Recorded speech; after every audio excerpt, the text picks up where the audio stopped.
Lovely. Okay, right. Hello, everyone, and thank you for joining us. I'm Becky. I'm the Chief Executive Officer of the English Association, and I'm really pleased to see you all this afternoon. Just a quick word about the EA. We are a learned society and subject association, and we were founded in 1906 to promote, support, and defend the discipline of English studies. We cover all stages of education, from primary and early years through secondary and further education to higher education and beyond. We also cover all parts of the discipline across language, linguistics, literature, and creative writing. Events like this one are all part of our dynamic programme, which goes on throughout the year, and they're made possible by the fantastic contribution of our volunteer speakers and hosts. So thank you so much to Kirsty and Rachel for giving so generously of your time this evening. Our members also make it possible for us to keep these events free and open to all by paying their membership fees. So if you'd like to support the national conversation about English and help our discipline, please do consider joining us. It costs just over £50 for a whole year to support our events and campaigning work, and you get access to a range of member benefits, including online access to all our journals. Right, that's it from me. I've done my bump, and now I'll hand over to you, Kirsty. Thank you. Thank you. Thank you, Becky. So hello, everybody. Thank you so much for coming. I'm Kirsty Hewitt, and I am here in my capacity as chair of our Primary and Early Years Committee at the English Association. So I've been in teaching for a long time. Rachel and I have, looking at your bio, Rachel, surprisingly similar experiences. So I think I've been in teaching for 30 years, SENCO, English Subject Lead, Deputy Head, and I know those are roles that you've held as well. And yeah, similar length of time in teaching. I'm currently working initial teacher education at the moment and with our Academy Trust. But I'm absolutely delighted to introduce our speaker, who's here to tell us about really the principles that we might consider when we're thinking about developing a spoken language curriculum. And I will introduce her in just a moment, but part of the reason that we thought this would be particularly helpful now would be in response to the Ofsted recent publication Telling the Story, the English Education Subject Report, where Ofsted mentioned spoken language a few times and highlighted the fact that it has tended to be an aspect perhaps of English practice which hasn't been so well developed. There certainly haven't been the initiatives in the way that kind of we've been able to work on reading and writing, and the feeling that actually a spoken language curriculum is something to consider now for schools, helping children to become competent speakers, and to be able to use talk really effectively as a learning tool, I think, as much as anything else. So I'm really pleased that Rachel has kindly said that she would come and talk to us this afternoon. She is the Director of Primary English, so you may know her from that avenue, and has worked as an English consultant for Coventry Local Authority. You've got a master's degree in education, I understand, and have been doing some research as well, and works with a number of schools, developing their practice, creating bespoke support as needed, an experienced writer and series editor. So I think you contribute to Teach Primary magazine, I think, on a regular basis, Rachel, and have worked with Collins Big Cat and with King Kite Books, developing their resources as well. So really delighted to hand over to you. I know you're going to do the majority of our talk, kind of share your thoughts on the key principles for teaching spoken language curriculum. I know that you have also produced some guidance for schools, which schools can buy if they wish to from you, and you'll very kindly agree and just kind of talk about those key principles with us today, which is fantastic. As Becky said, we will have some time at the end for questions, but other than that, I will hand over to Rachel to present for us, if that's okay. Thank you very much. Thank you. Yeah, I'm absolutely delighted to be here this afternoon. It's a real pleasure to have the opportunity to talk and to talk about talking as well. What I'm going to do is I'm actually just going to start sharing my screen. I'm going to get the presentation up for you all. If you can't see that at the moment, just signal through the chat or to me out loud, and I will make sure that you can see that. And I think probably the best thing I can do is to get started, start talking. I know Kirsty said that she would join in if there were anything that came to mind as I were presenting, and also with yourselves. If there is anything that you want to say or to ask, just pop a question into the group chat, and I will do my best to answer that. We have sent notes out to you. some of the slides won't be there. That's because I did some updating yesterday, and the order will have changed, which it does every time I write a presentation. By the time I come to present it, I change the order. So apologies if you're thinking, she's put that in the wrong place. It's because I changed my mind. So Kirsty mentioned telling the story, which came out in March of this year from Ofsted. And as we were saying, spoken language was mentioned quite often throughout the document. So I thought I'd start just by pulling out a few of the things that were said, just to set the scene really for the session and to guide the direction of travel, as it were. And I've had my highlighting pen out as well. So this is on page 5 of the document, and it says that schools often, I love that bit in the brackets, often, do not consider spoken language well in their English curriculum, although they understand that spoken language underpins pupils' reading and writing development. And what I did here was I thought, actually, I'm going to highlight the bit that you all know and that you all actually hold on to. You know, you understand that spoken language underpins everything. We've got that James Britton quotation, haven't we, that lots of people refer to about reading and writing floating on that sea of talk. And we all hold that dearly, and we all regularly say, don't we, well, they can't write it unless they can say it. So this is a principle that we hold on to very dearly, but we're very burdened by a hefty curriculum and lots going on. And as a consequence, Ofsted is saying it doesn't always find its way actually into the English curriculum. Moving on in that document then, they say to us, and I'm just going to look down at my notes if you don't mind, that few schools design that curriculum, and they're not always clear about how to teach the conventions of spoken language. Maybe they're not clear what the conventions are, but then how to go about it, what the pedagogy might be, how to plan for teaching spoken language to children. And then later in that quotation, there's this little bit here about teachers often attribute children's weaknesses to a lack of confidence rather than realising they haven't got the background knowledge in order to be able to have the conversation. And that's so similar, isn't it, to information writing that we do, cross-curricular writing. Often children don't have the background knowledge in order to have that confident conversation, whether that be written or orally. Another one from Ofsted, I promise it's not loads of them, there's just 2 further quotations to look at. Quite a chunky one here. I don't want to read it all to you. I'm just going to pull out that green bit that I've highlighted. The components which underpin effective spoken language, such as knowledge of the difference between spoken and written language, are not taught. So again, I think that's going back to subject knowledge. What are the differences? What is different about spoken language to written language? And also I'd want to put into there as well that thought about purpose and audience. And when you know the purpose of the talk and who you're talking for, then it's the amendments to language that you make, whether that be vocabulary or whether that be the syntax, the grammar of sentences, for example.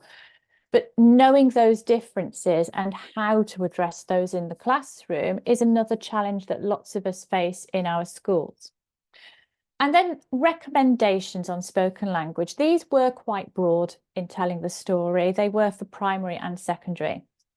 But we need to make sure that the national curriculum requirements of spoken language are translated into practice. And that's where I'm going to hang around for the rest of the session, really, just thinking about that national curriculum, what it asks us to do, and how we might be able to support putting that national curriculum into place. So my next slide is one that I've changed a bit, and I've changed order here. So I've pulled out the 12 objectives from the national curriculum for spoken language. Just a reminder, the national curriculum is year 1 to year 6, so there is nothing here for nursery or for reception.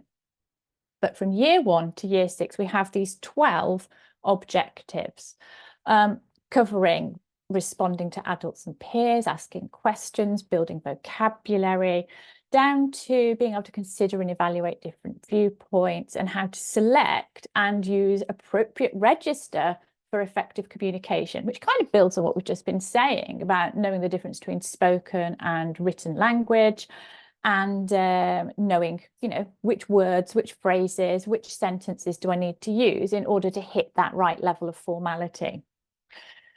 So what I thought I would do then is to take those and to start to talk you through some of the things that I've done in schools and some of the things that you might want to borrow from me to support you in developing your spoken language curriculum. I'm sure that everybody here knows this, but these 12 objectives sit at the front of the English section of the national curriculum. In draft versions of that curriculum, they weren't there. They came later after lots of us who were working in local authorities and different professional associations said during the draft process, what about speaking and listening oracy spoken language? And the response was, oh yeah, we'll put something in. But it was these 12 objectives and they were slotted into the front of English. I wish they hadn't been. I wish they were more clearly addressed as being across the curriculum, because spoken language is not just an English skill. It's a means of communicating your understanding in all areas of the national curriculum. And so I think it's very important that we note that.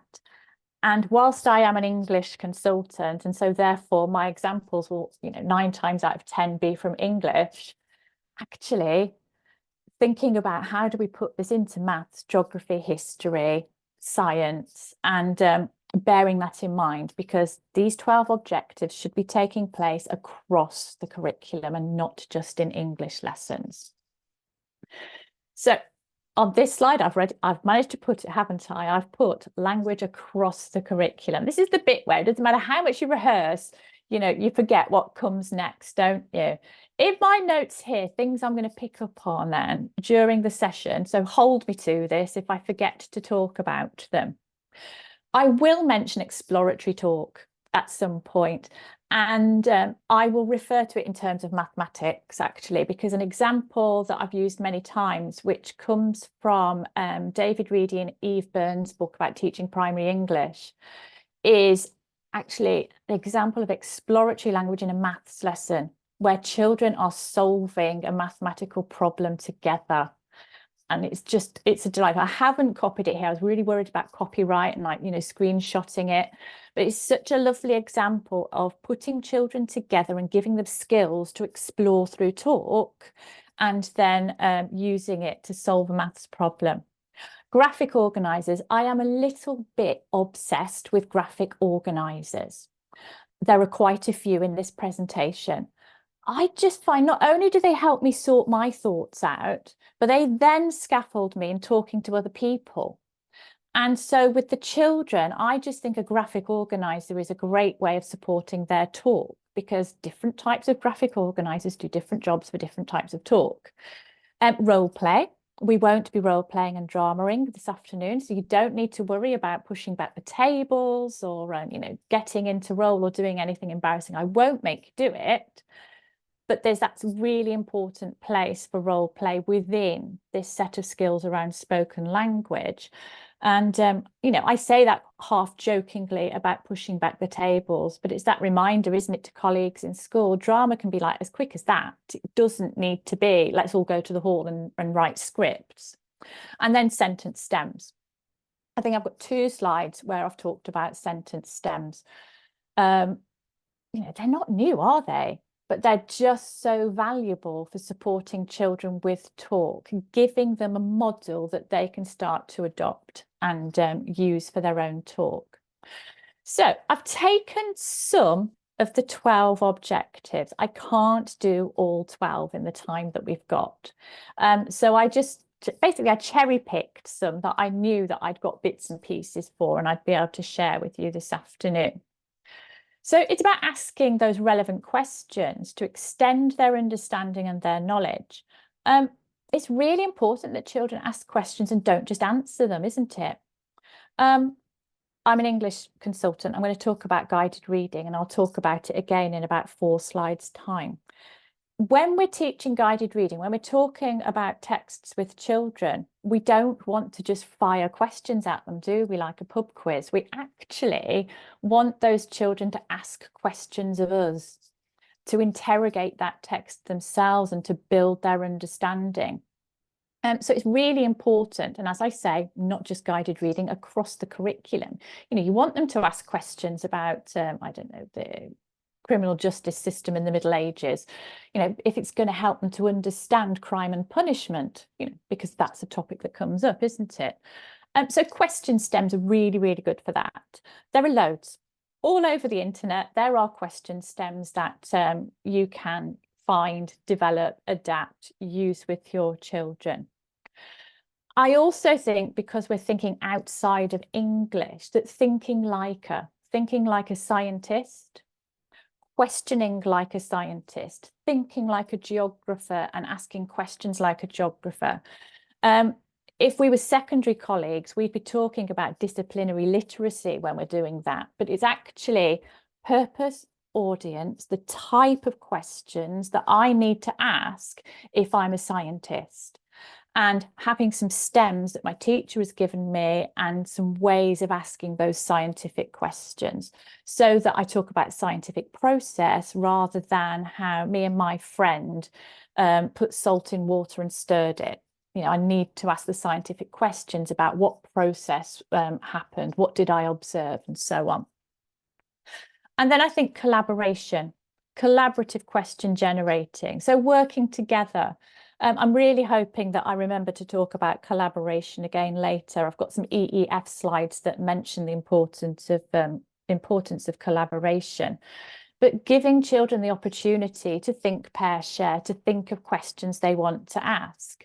I hope by me saying that, reminding you about think, pair, share, what I'm doing is I'm saying, sort of, go back into your bag of tricks that you've got from across the curriculum, from across insets, from across pedagogies you've used in the past, and remeld them, reshape them to work for this agenda, which is, how can I use think, pair, share to ensure that my children generate questions, whether it be about a text or science or history or geography. The next objective that I picked up on was the relative strategies to build their vocabulary. In my day job, I do a lot of work on spoken language and on vocabulary and on reading fluency. Those are the three things that I seem to talk about most at the moment.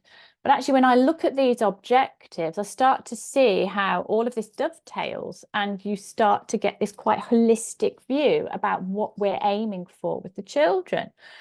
So in the bottom left-hand side of the screen there, I've borrowed Beck's tiered approach to vocabulary learning, and my screenshot I've actually taken from the EEF. It's their interpretation of it. It's in lots of schools now. Lots and lots of schools have recognised how that focus at tier 2, those Goldilocks words that aren't too easy and they're not too hard, actually builds children's vocabularies. And because of the way you choose a tier 2 word, because of its usability and its pertinence across the curriculum, you can see then that it's a really valuable part of building vocabulary, whether it be in English or elsewhere in the curriculum. So that is something that I think, you're doing work on vocabulary. Lots of schools are at the moment, but it's got this place here as well. It's the third objective in the National Curriculum for Spoken Language. And that's a very formal part of our pedagogy, our practice, our curriculum. We're planning for it, aren't we? We are planning how to teach vocabulary. We're having a strategic and a systematic approach for choosing those words if we're using Beck's tier 2 approach. That's really, really important. I love wordplay. I love puns. I love dad jokes. I love just all that mucking around with language. I've been learning to do cryptic crosswords. My dad always used to do them, and I regret, before losing my dad, that I really didn't learn enough from him about how to do cryptic crosswords. But they're great. They're wordplay, they're anagrams, they're puns, they are little jokes with language. And I think that that's really important for building vocabulary. And I'm thinking back to Beck and how she talks about that flexibility. It's not just knowing definitions. It's not just being able to use that word in different contexts, but it's being able to have that playful use of language, which actually means you've got a nice, strong vocabulary. So I love all that playfulness with vocabulary. I have quite a collection of vocabulary books as well, you know, the fun ones. But stuff like this that I sort of try and encourage people to do as well. In the top right-hand corner, make a bunch of 5 vegetables. I don't know if anyone listens to Sarah Cox on their way home from work in the evening on the radio, but she does these games, and bunch of 5 is basically semantic links. Here's a category like vegetables. Can you think of 5 that go in there? And, you know, it's against the clock. 5 things that go in a pencil case, 5 things you'd find in the kitchen drawer. So that's building that sense of semantics, of categories, of things that belong together. It's not in the national curriculum, but it's just that enriched use of language. And actually there are children that with word finding challenges, word finding difficulties would find that quite hard because they haven't got sufficient knowledge of which words clump together. And then I've just put on here as well, things like antonyms, you know, knowing synonyms and knowing antonyms just builds up that word base. And that's without then getting into sort of, you know, morphology and etymology and how that dovetails into spelling. And it really helps to build that vocabulary. So these are things that I think you can be doing both formally within your curriculum, but also playfully by enhancing children's experience of playing with language. I've jumped a bit here. So objective 5, well-structured descriptions, explanations, narratives for different purposes. Here's that purpose again. Here's that almost tip into writing. We don't have to use spoken language for writing. We can use spoken language for its own purpose and its own outcome. But we often, going back to Britain, you know, floating on the bed of language, you know, we want to use language to enhance and to open up that writing opportunity, writing for different purposes, writing for different audiences. So this is where I've gone for graphic organisers. I mean, this one is just a linear organiser. It could be a story map. It could be recalling events in chronological order. It could be therefore planning for a newspaper if you wanted to, for a recount. You know, just something that you can organise your thoughts. You can take the information that you've learnt, say in your history lesson, you can map it on here. You can talk to your friend. You can collaborate to populate the information here, and you can use it then. You can use it to share your knowledge orally, recall those events. Could be a story, could be a recount. This is one, when I do face-to-face spoken language training, I do an activity with this, with a Venn diagram, a collaborative activity. Oh, I'm going to give it away. So one group get information to read to become experts on bats. One group become experts on birds. And they have to do their reading, highlight, get all the information, then come together and to start sharing their knowledge in order to present their knowledge of what's distinctly bats, what's distinctly birds, what's in the intersecting set. So that then through that negotiation, they are able to give a narrative explanation of, you know, what's similar, what's different. And if you wanted to, that then transfers into a piece of writing. But that's a very scientific interpretation, isn't it, of similarities and differences, getting it out of English and into the broader curriculum. And that, because you've given one group different information to another, there is that information exchange. So, you know, they've got to collaborate, but they've also got to become distinct experts in their own right. And then I've also put up here a Carroll diagram. Now I've used, my example here is based upon reading comprehension, but you could do it for other things as well. So what's happening here, and there's a crossover here, there's a link back to children generating their own questions. Children read a text, you read it with them. Rather than you generating the questions, they're going to generate the questions by using the Carroll diagram. So, for example, the top left-hand part of the quadrant that you've got there, it's the answer is found in the text and the question has one answer.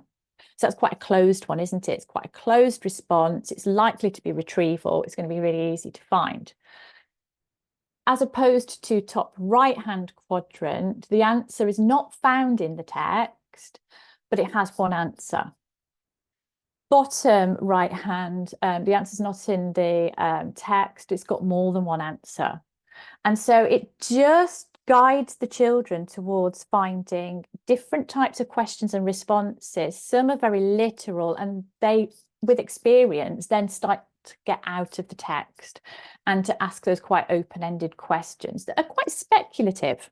And there's not always a definitive answer, but it's getting them to tease away at that text and to deepen their understanding and to get that feedback from their friends as well. I've next gone for, let me have a look. Just finding my place. Yeah, spoken language. To develop understanding through speculating, hypothesizing, imagining and exploring is quite similar to the one we've just done. But that speculative and hypothesizing, I think, is really interesting. Now, what I've done here is I've just taken some stems that I wrote a while ago when I was doing some work with my local school library service. I love I wonder. When I'm working on texts with children, I just love to say, I wonder why. And often it's preparation. I'm setting them up to make predictions. You know, I know exactly why Roald Dahl told me about the mice at the beginning of the story before the, you know, all the stuff happened in the witches later on. I know exactly why he told me about witches meeting in hotels early on, because the action is going to take place in a hotel later on in the narrative. So I can say, I wonder why he's told us about hotels in Bournemouth at this point. And then it all happens later on. So it's teaching that speculation by me modelling thinking out loud and getting them to do it as well. You know, a little bit like what if as well, you know, what if? It just opens up so many possibilities. But I also like things like, I don't understand. I don't understand why. And then you can turn to your partner, can't you? I don't understand why. What do you think? And then getting the advice of your friend, of your neighbour. So I know I've mentioned question stems already, but some like this are quite open and tentative and really tease away at nuance and that lack of definitive answer, I think, are really, really interesting. And I mentioned role play earlier on. I thought I'd go for finger puppets. Small World. Small World is great, isn't it, for opening up that imagination.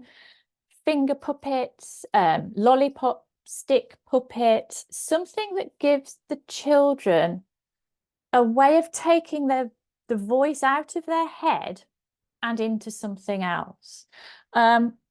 Some of our children don't want to voice out what's in their head anyway. So getting the puppet to do it can be quite a nice scaffold for them. But also through their imaginative play, they are so used to, aren't they? Using their small world figures, engaging in imaginative play. And when we link that to some problem solving or a text or a scenario, it's just using something they're familiar with, which allows them then to rehearse the talk that they want to use. Yeah, it's just being in the shoes of someone else, isn't it? Learning how to empathize. I mentioned earlier on about drama and pushing back the tables. I think this is where I wanted to say. When I write reading planning, I quite often find myself finding a word in a text, you know, a character looked perplexed. And the simple drama that I want the children to do is, just turn to your partner and show them what perplexed looks like? Can you show me what perplexed looks like? And it's getting that visual sign, isn't it? You know, they're wrinkling up their eyebrows and showing you, yeah, it means you're kind of quite confused, doesn't it? And that to me is a really valuable bit of learning, which is building vocabulary, but it's also giving them the spoken language here in order to explore feelings and emotions and to be able to use those, not just to talk about themselves, but also to, you know, pin onto the characters that they're creating or that they're talking about in different texts. And then I've gone for the penultimate objective here, which is about considering and evaluating different viewpoints, attending to and building on the contributions of others. And this actually is where I'm thinking about that example from David Reedy and Eve Burns' book, where there are year 5 children and their teacher sets them a maths problem, which is really about the median average. And the scenario is that Ali has got a shop, he stocks different sizes of washing powder, but he can't decide whether he should be stocking the median sales anymore or he should be stocking something else. And the children discuss it. And it's just wonderful because you see their knowledge of mathematics slotted straight into Ali's shop, and their understanding of commerce is phenomenal. But they also use such beautiful phrases that their teacher has given them to explore the problem. They use phrases, some of these and some different. I think that. So there is I'm giving my opinion. It's quite definitive. I'm going to nail some colours onto the poll here. I think that. Another member of the group then has been taught by their teacher how to say, I agree with that, or I disagree. And that's quite a hard one, isn't it? Because you have to have the dynamics in the group where we are going to respect each other. We are going to agree, but we're also going to disagree. We're not going to get upset if someone disagrees with us. And when we say we disagree, we're going to learn how to do it politely. So giving them some ground rules in order to do that and developing ground rules. Most schools that I visit have got a set of rules on the classroom wall for how to listen and how to speak. So, you know, making eye contact, taking turns, speaking politely. But actually this kind of thing, finding its way onto your set of rules for holding conversations is really valuable as well. Knowing that it's okay to disagree. And it puts me in mind of, if anybody listens to the Alistair Campbell and Rory Stewart web podcast, The Rest is Politics. And the tagline of it is, because, you know, they're from different sides of the political divide, is to disagree agreeably. And that's what happens here. And that's what happens in the example from the text that I've talked about.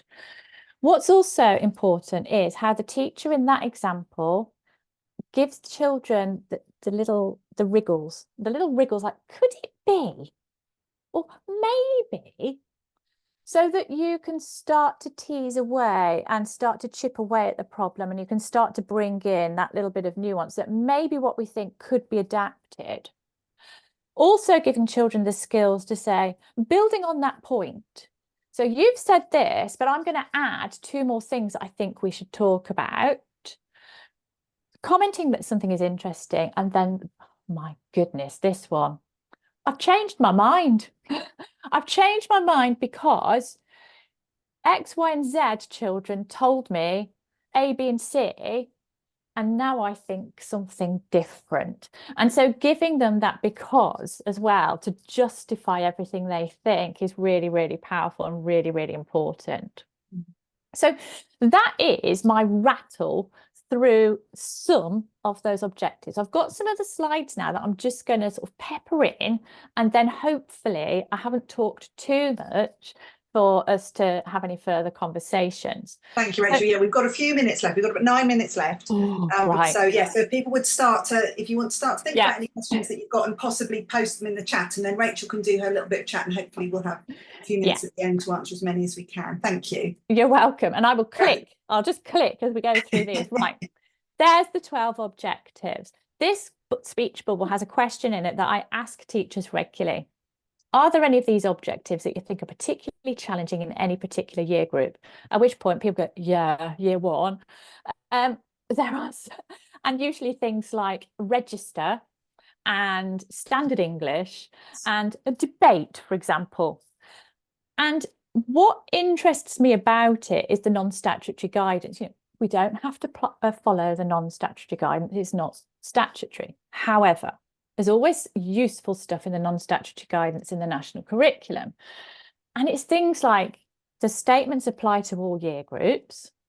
The children should build on the skills that they've been taught in previous years. So it's cumulative. There should be a range of contexts and range of audiences. They should work in pairs, small groups. They should learn how to participate constructively in conversation and debate. We should be increasing their vocabulary. They should get constructive feedback. The thing that really jumps out at me is like these statements in their entirety apply to every year group. And that's quite difficult because, you know, if you're in year one, some of this seems really difficult. But also, how do we build on them, therefore, from year to year to year? Which is, Kirsty mentioned earlier on, I did a bit of work on this a little while back, where I took them and I was like, oh my goodness, how can I help teachers with this? What can I do? And so what I did is I took the 6 year groups, I took each objective and I broke it down a little bit. And I tried to put some like little tiny classroom vignettes in there to exemplify, because my experience has taught me that it's not just that we need to know what it looks like in the classroom, but sometimes colleagues just don't know what stuff means. You know, they, for whatever reason, and this is non-judgmental because we're busy people with lots of different academic backgrounds, sometimes people don't know what it means. So the vignettes help with that. I also did it by year group, because if I were in year 3, I wouldn't want to wade through the whole document. I'd just want it all on one page. And then what I've done here is I've blown up objective 12, which is the one about register, just to give you a sense of what you could do in your school. What I did across the 6 year groups, you'll see in bold at the top, is I took the objective and I broke it into beginning. Sorry, I'm just lost my place for a minute. Beginning, frequently, and can. And then I started to put the little vignettes underneath. So in terms of register with year ones, we have different vocabulary choices in different situations. At school, it's appropriate to say, may I go to the toilet, rather than can I go to the loo, which is, you know, what they might say at home. They both mean the same thing, but one is the correct register for school. Compare that to year 6, where I've also been thinking about what they've been learning in writing and grammar. They know when different registers are appropriate, e.g. when role-playing a conversation with a friend compared to undertaking a formal debate.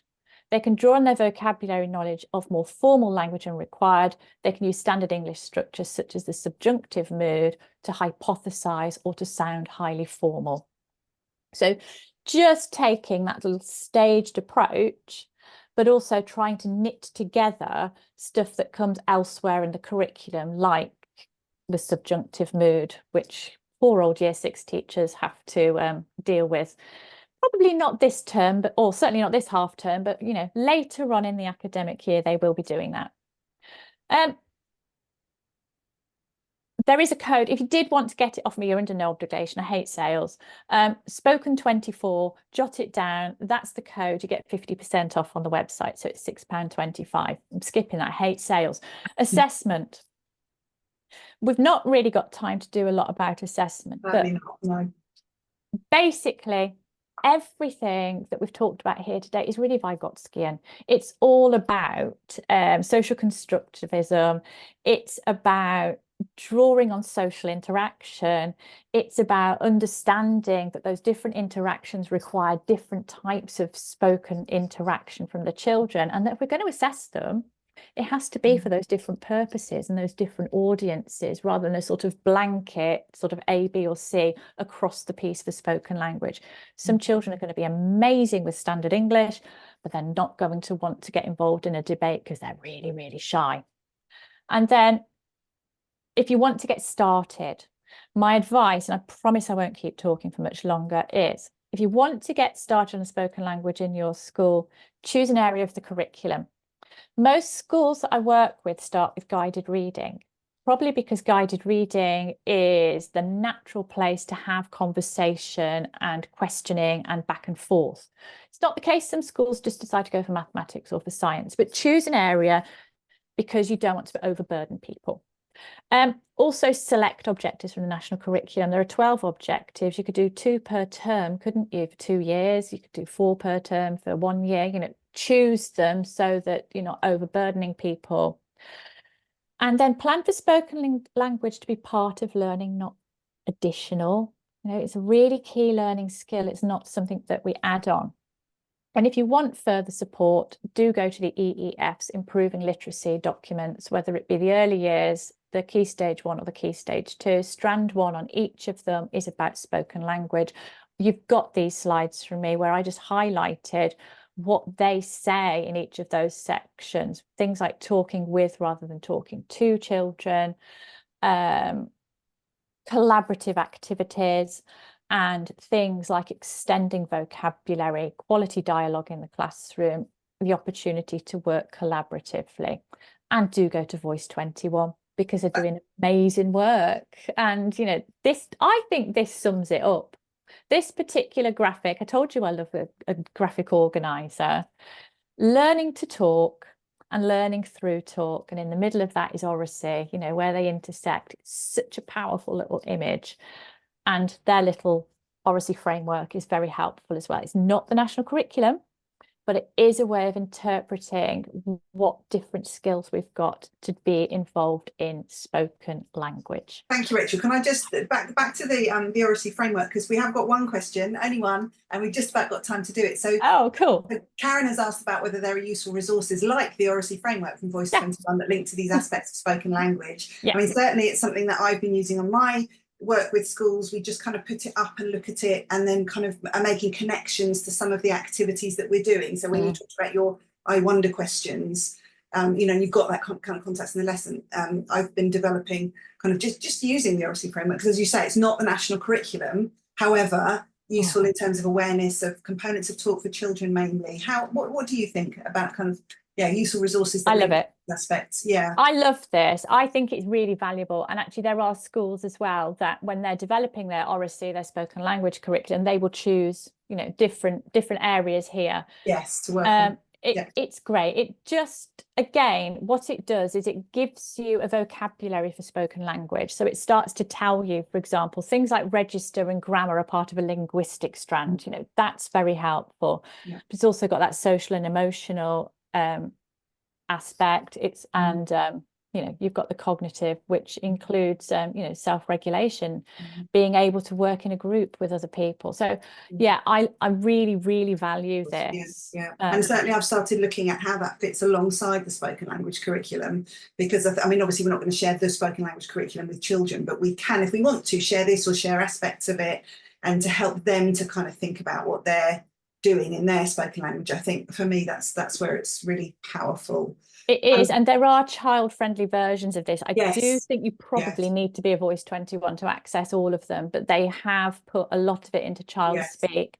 And certainly in Voice 21 schools, they will display these different strands and make it very clear to children that during this lesson today, we will be thinking about physical elements of spoken language. You know, so making it very clear. Yeah. Thank you. Yeah, absolutely agreed. I mean, they do have some great free resources. Stephanie, thank you. Yes, Cambridge Oracy are also a super organisation to know about. They've got lots of free things and they're really useful. And the other one I found useful, one of the websites recently is Scotland have got some really lovely videos that are useful, I think, for looking at children's talk and a slightly different framework, but you can see how clearly it links to getting children to develop their group work. Rachel, we are out of time, but just a huge thank you for your generosity with sharing all of those amazing activities and that example, and highlighting the kind of the things that we might think about when we're designing a spoken language curriculum. I'm truly grateful. So thank you very much. Well, thank you for having me. I just hope that it has been useful. I realised that, you know, I kind of threw everything and the kitchen sink at you all. I just, you know, as a parting shot, just really want to say, you've got things that you're doing in school. I don't think I've shared anything new or original today, but it's taking those approaches that so many of us have used for such a long time and realizing that they are tools to help us with spoken language and that we can use them quite legitimately in order to help children communicate more clearly. Thank you. I think that's absolutely come across, and I think it's a really helpful message. So thank you very much. Thank you everybody for coming. Lovely to see you. And yeah, thank you. See you again, I hope. Bye everyone. Bye-bye.